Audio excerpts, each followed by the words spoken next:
মুসলমান হয়ে গেলেন। ফেরাউন দুইজনকে বাঁধলেন, জিজ্ঞেস করলেন তোমরা কি মুসার খোদার উপরে আনিত ঈমান ছাড়বা না?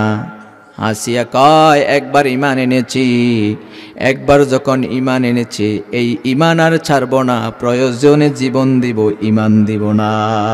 কোন আল্লাহু আকবার।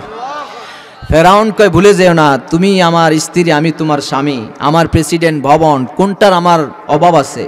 বাড়ির অভাব আছে, টাকার অভাব আছে, গহনার অভাব আছে, দামি দামি সোফা বিছানা, কোনোটার অভাব নাই। কেন তুমি আমার সাথে এমনটা করো? তুমি ভুলে যেও না। হযরতে আসিয়া জবাব দিল, ও ফেরাউন, যখন তুমি আমার স্বামী ছিলা তখন আমি তোমার প্রতি আমার ভালোবাসা ছিল, মহাব্বত ছিল।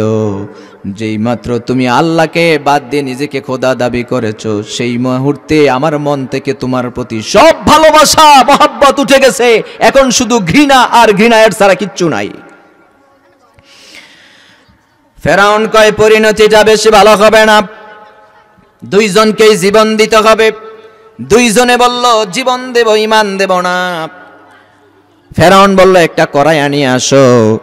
কড়াইয়া চিনেন তো? কড়াইয়া নিয়ে আসা হলো, আগুনের চুলায় কড়াইয়া বসাই দিয়ে তেল ঢেলে দিল। তেল জাল দিতে দিতে উত্তপ্ত করে তুলল। অমনি ফেরাউনের অর্থমন্ত্রীর কোলে একটা ছোট্ট শিশু বাচ্চা, ওই বাচ্চাটাকে টান দিয়ে তেলের ভিতরে ছেড়ে দিল, উত্তপ্ত তেলের ভিতরে ছেড়ে দিল। চিন্তা করেন বিষয়টা কি সহজ না কঠিন?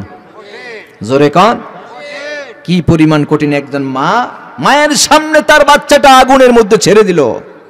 মা দু চোখ দিয়ে তাকিয়ে আছে, একটু শব্দ করে নাই। ঈমানের জন্য। কিসের জন্য? জোরে কন। আপনি তো ঈমানের জন্য 10টা টাকা খরচ করতে চান না, আপনার গা জ্বলে।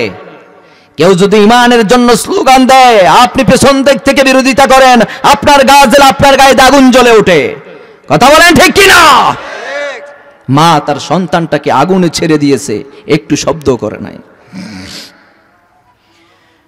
আগুনের ভিতরে বাচ্চাটা তেলে পুড়ে ছাই হয়ে যাচ্ছে। কিছুক্ষণ পর বাচ্চাটা আগুন থেকে মায়ের দিকে তাকাইয়া বলতেছে, মা তুমি কেঁদো না। জোরে কন আল্লাহু আকবার। আগুনের ভিতরে থেকে বাচ্চাটা হাত চালিয়ে দিয়ে বলে, মা তুমি কেঁদো না, তুমি তো দেখতে পাচ্ছ আমি আগুনের ভিতরে জ্বলছি।